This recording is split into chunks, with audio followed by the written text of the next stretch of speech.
Doctor Gaurav Dilip Punde यांना अशी विनंती करतो की त्यांनी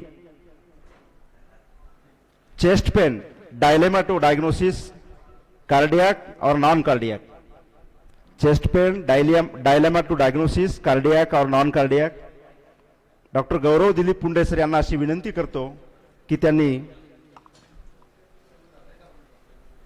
आपलं पहिलं स्पीच देण्यासाठी यावं. Hello. Medicine DrNB Cardiology.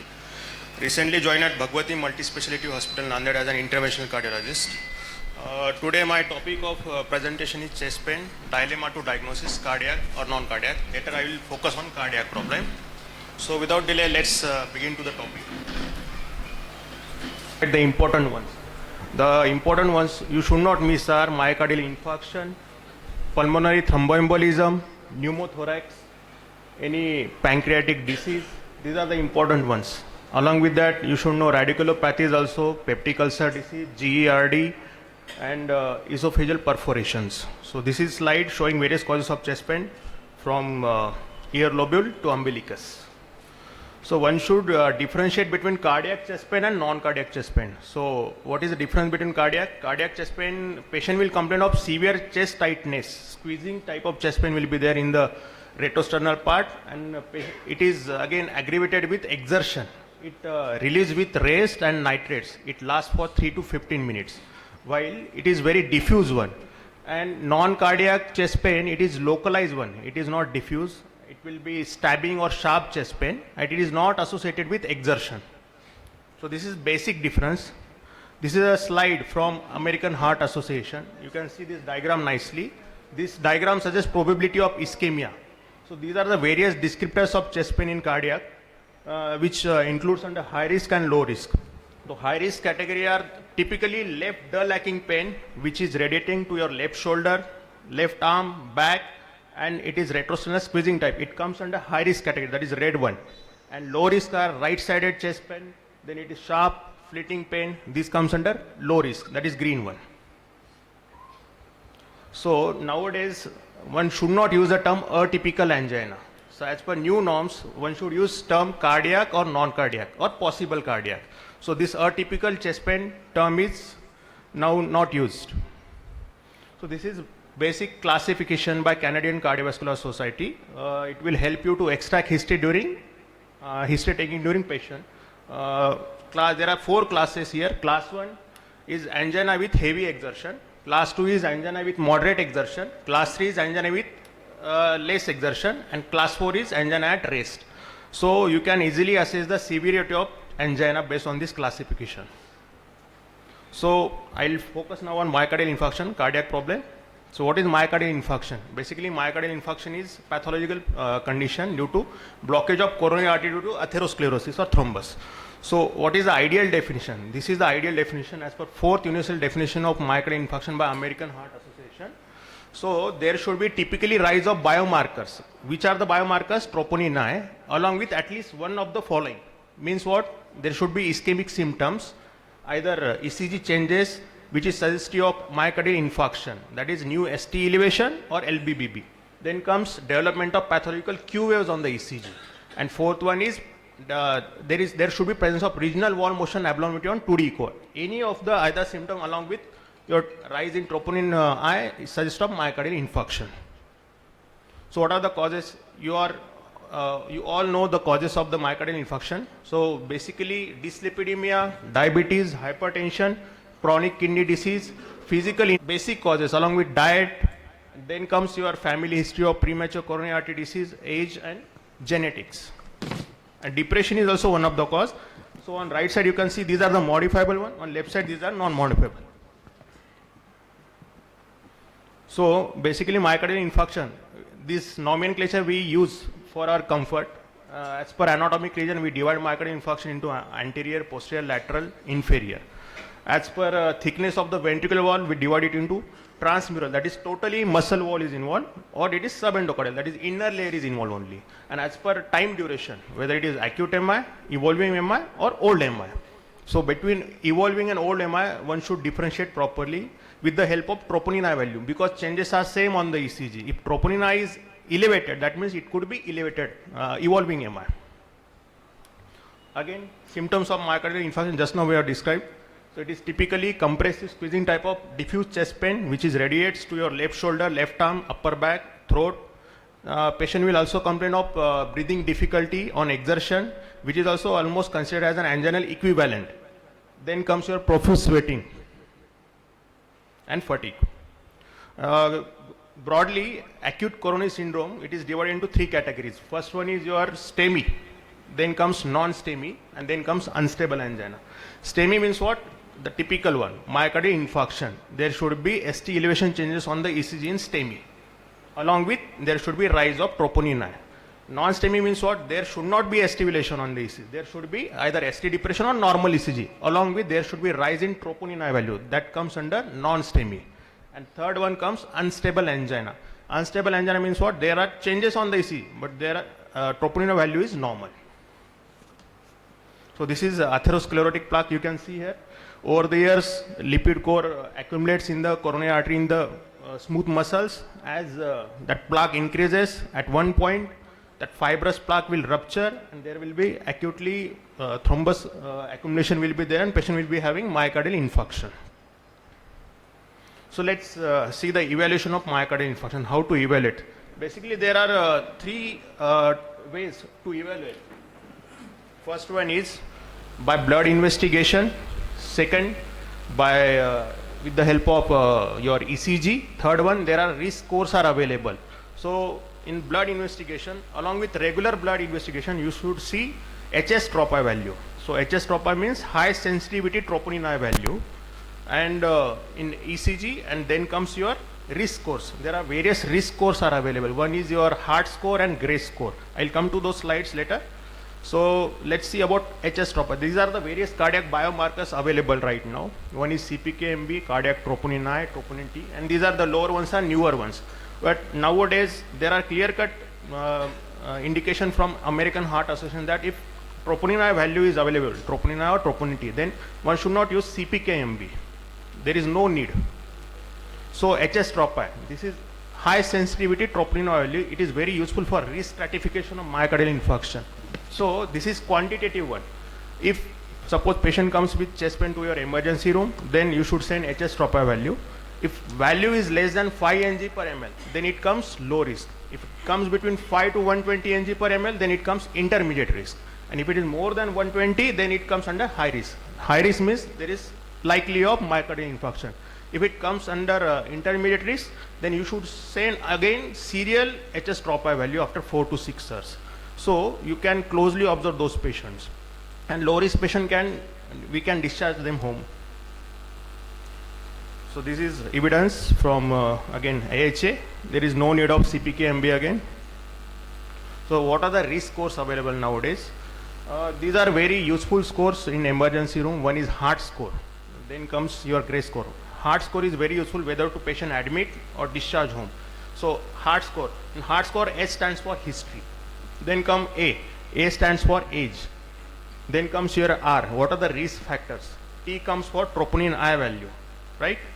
So based on the 0 to 2 points, we can calculate these scores. So if it is between 0 to 3, we can definitely discharge patient home. If it comes between 4 to 7, so you should observe patient closely. At least you should observe them for 24 hours. And if it comes between 7 to 10, then definitely early invasive strategy should be preferred. Then comes your Gray score.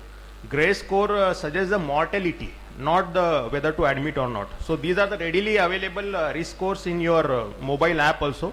You can use this risk score. So at the time of discharge or at the time of admission, you can calculate the mortality risk and you can explain the patient. So let's come to the ECG. This is normal ECG. So you can see here P, QRS wave, T. So this is normal, and these are the intervals: P wave duration, PR segment, ST segment. Okay. So let's come to the main point, J point. You should see ST segment elevation after J point. So you can see here, this is the J point. This is properly J point. You can see here, and there is ST elevation later on. So here J point is elevated. Here J point again is elevated. Here J point is depressed, and here J wave and J point is elevated. So you should see ST segment elevation at J point. So how much the value? This small, you can see a small box. This small, one of the small box accounts for 1 mm, and this one large box accounts for 5 mm. So if it is more than 1 mm in all leads except V1 and V2, if it is more than 1 mm in all leads except V1, V2, where value should be more than 2 mm at least. So if it is 11, patient is a case of myocardial infarction. So these are the typical ST segment depression patterns.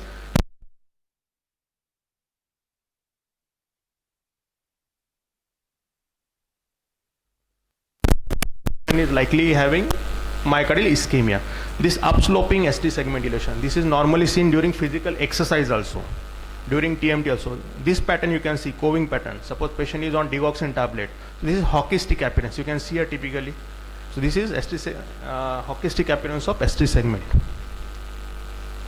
So let's see what is the ECG patterns in all myocardial infarction. So you should know. This is slide showing what are the leads. This V1 and V2, this stands for septal. V3, V4 stands for anterior. V5, V6, 1 AVL stands for lateral. And 2, 3 AVF, it stands for inferior wall MI. So suppose this ST segment elevation in this 2, 3 AVF, so patient is having inferior wall MI.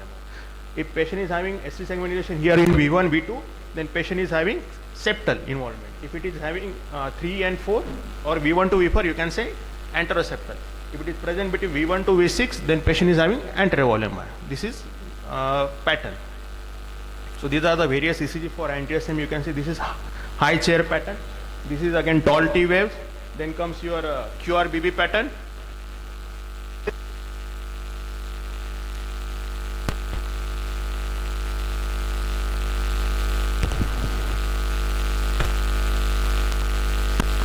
Then comes posterior wall MI. In posterior wall MI, this is very difficult to differentiate, but you can definitely. This is typically present like ST depression only. You can see here in lead V1 to V3, there is typically ST depression is there, which is more than 2 mm almost.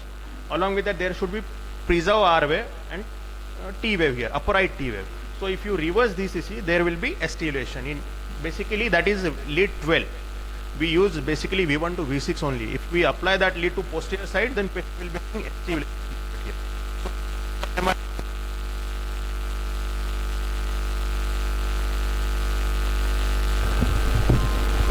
So this is the ECG you can see here, definitely ST depression is there, but upright T wave and tall R wave. Then comes RVMI. RVMI means what? If suppose patient comes with inferior wall MI, then you should check right side ECG also at the same time. Why? This in V4 lead you should see whether ST elevation is there or not at the same time. Why RVMI is important? There is high burden of mortality in RVMI, and patient will be in hypotension, so you should immediately give them fluids, and mortality risk is high if patient is having RVMI. So this is the ECG showing RVMI. In lead V4 you can see ST elevation here. So this is the echo. Then this is the next modality, how to evaluate the myocardial infarction. On 2D echo you can see regional wall motion abnormality, so you can assess them properly. So this is echo, 2D echo. This is the short wave. So this patient is having inferior wall MI. So you can see here this part is not moving at all, downside. So what is the treatment? There are basically two treatments. One is pharmacological, one is invasive. Pharmacological means thrombolysis and invasive means PAMI, primary angioplasty. So in pharmacological, thrombolysis is preferred. Which are the thrombolytic agents? One is, this is slide from Brownwell, that is American Heart Association guidelines. You can see these are the thrombolytic agents available. Tenecteplase, retiplase, altiplase and streptokinase. In MI we use tenecteplase, retiplase and streptokinase. We don't use generally altiplase. That is for neurological problem. So tenecteplase is ideal one. Why? Though it is costly, it is ideal one. I'll explain you. So this is single IV, that is loading bolus, and it is having high fibrin specificity, and it has minimal fibrillon depletion value. So this patency rate at 2 years or 3 years, it has almost 85% patency rate. What is TIMI to flow? आपण जेव्हा अँजिओग्राम करतो त्यावेळेस पेशंटचा flow check करतो. First जर पेशंटचा TIMI1 flow असेल तर तो slow flow असतो. TB2 म्हणजे थोडा फास्ट, TB3 म्हणजे एकदम नॉर्मल फ्लो. सो TB2 फ्लो जो असेल त्याची 85% पॅटेन्सी रेट आहे 10 रिप्लेसमेंट. सेम रेटिप्लेस 10 unit starts and 10 units after 30 minutes. So same, it is having little bit fibrin specificity, but it is also ideal. Patency rate is 84%. Then comes your streptokinase. This is poor man's thrombolytic agent, but it is ideal at least. Why? You need, again, dose is 1.5 million unit given over 30 minutes IV, and but it is not fibrin specific. So patency rate is also low, 60 to 70%. If you it has antigen reaction. Why?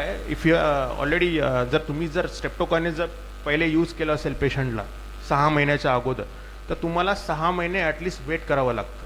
समजा पहिले पेशंटला inferior एमा होता, त्याला स्ट्रेप्टोकायनेस दिले, मग again त्याला 6 महिन्यात at least त्याला स्ट्रेप्टोकायनेस देता येणार नाही, तुम्हाला ॲटलिस्ट 6 महिने तरी थांबावं लागेल, तर त्याला परत स्ट्रेप्टोकायनेस द्यायचं असेल किंवा स्टेंटिंग झालेलं असेल तर. So why thrombolytic agents are important? Because early administration of fibrinolytic therapy improves your patient outcome. So it will limit infarct size, preserve LV function. So normal LV function is around 55 to 60%. Once that necrosis develop, patient will be having LV dysfunction. So patient will be having high mortality. So here clearly they have mentioned delay of 30 minutes or more reduce life expectancy by almost 1 year.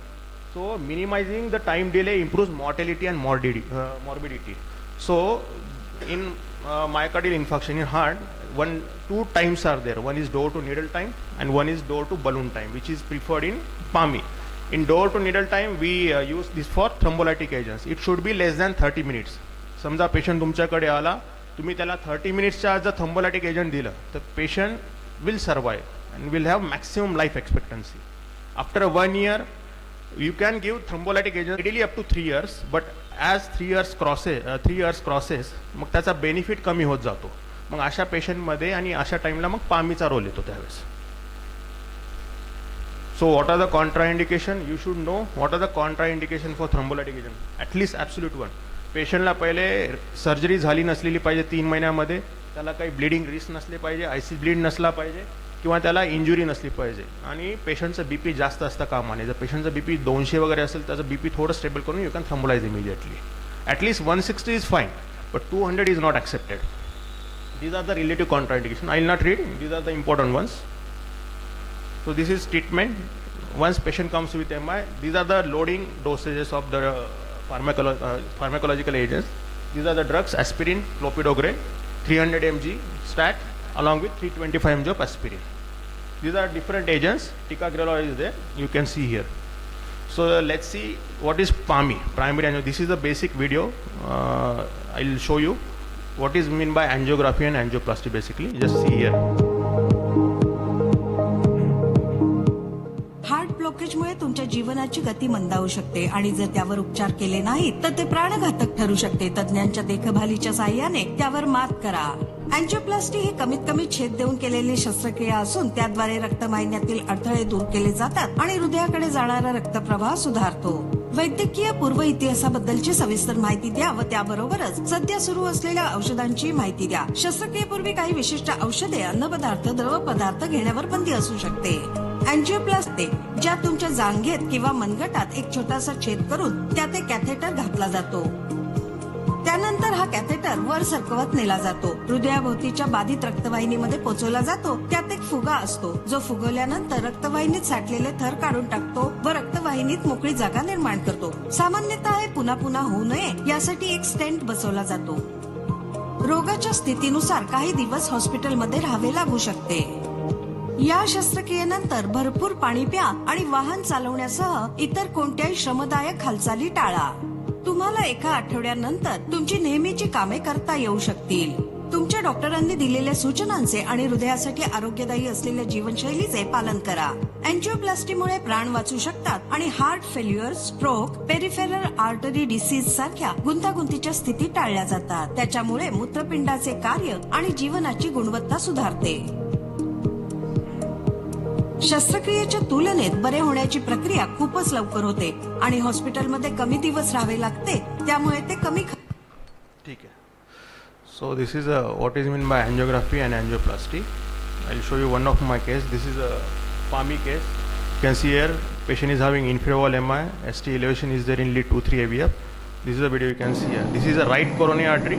This is basically infavolum is involved, and based on the, just a minute, आम्ही काय करतो RCA समजा याच्यामध्ये आता right coronary arteries involve आहे, त्याच्यामध्ये आम्ही wire टाकून त्याच्यामध्ये मग आम्ही फुगा फुगवतो, त्याच्यामध्ये दिसायला हा फुगा आहे इथे, त्याच्यानंतर थोडा फ्लो खाली येतो, दॅट इज यामध्ये आता TME2 फ्लो आलेला आहे, त्याच्यानंतर आम्ही त्याच्यामध्ये स्टेंट डिप्लॉय करतो पेशंटला. तुम्ही बघू शकता इथे फुगा फुगवल्यानंतर पेशंटचा प्लाक इम्प्रूव्ह झाला बऱ्यापैकी, त्याच्यानंतर हा स्टेंट डिप्लॉय केलेला आहे आणि हा final result.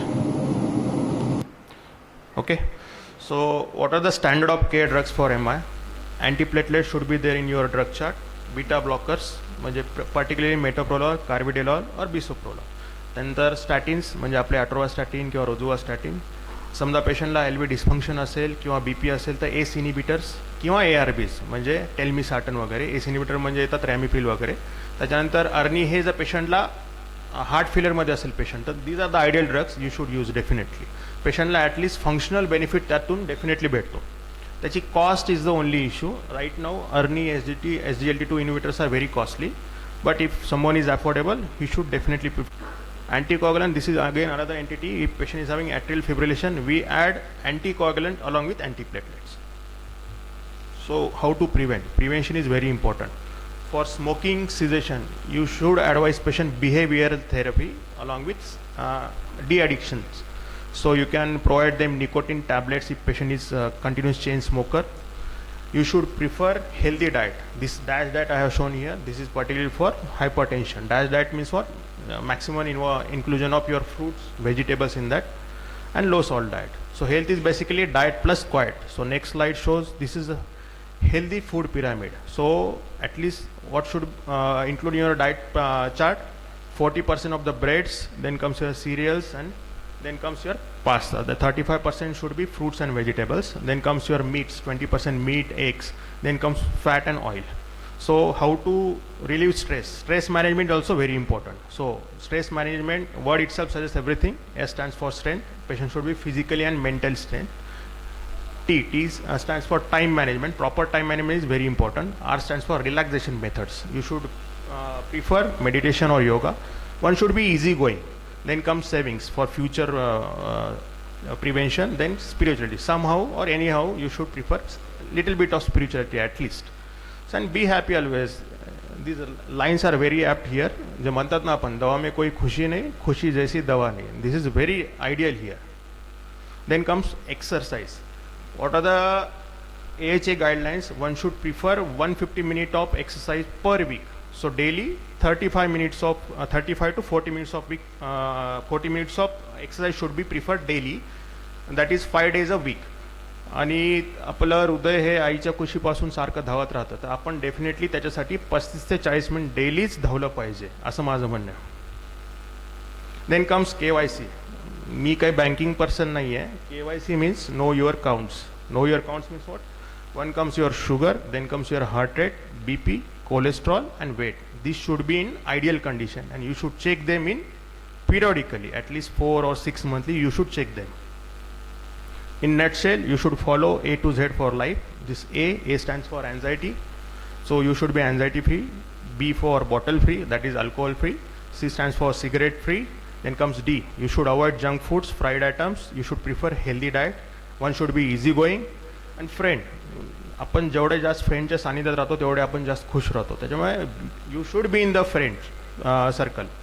Then comes Guru. You should follow Guru, Guardian or God, whatever. Then H comes for there should be humor in your life. Then comes I, Insurance. Insurance is very important nowadays. One should prefer health insurances. कारण cost सुद्धा तेवढीच वाढत चाललेली आहे सगळ्या गोष्टींची. जर health insurance विषयी अवेअर असाल तर तुम्ही लागलीच ते health insurance you should prefer health insurance. Then I stands for illness, and if I becomes we, then V stands for wellness. So ego should be avoided and wellness should be preferred, and J for joyful. So thank you. These are my publications and contributions in the book. So I'm very much thankful to my parents, my teachers, my wife, team Bhagwati Multispeciality Hospital Nanded, Vaidyakiya Sanstha and IMA Mukhed, and my patients who gives me chance to treat them. Thank you. Thank you, Gaurav Punde sir, for the very informative and wonderful information about the chest pain and coronary diseases. Any queries काही असतील तर you can ask any one of us or you can ask me personally. I'll be very happy to answer. काही पण queries असू द्यात. आणि with this I also want to declare that every first and third Thursday जो मुखेडचा आहे तो मी visit plan करतोय so that आपल्या भागातल्या पेशंटला सर्व करण्यासाठी बेनिफिट होईल त्याचा. नक्कीच आपण सर्व प्रकारच्या सुविधा प्रोव्हाइड करणार आहोत, फूड असो, CNG असो, so that ultimate beneficial should be goes to patient. Thank you.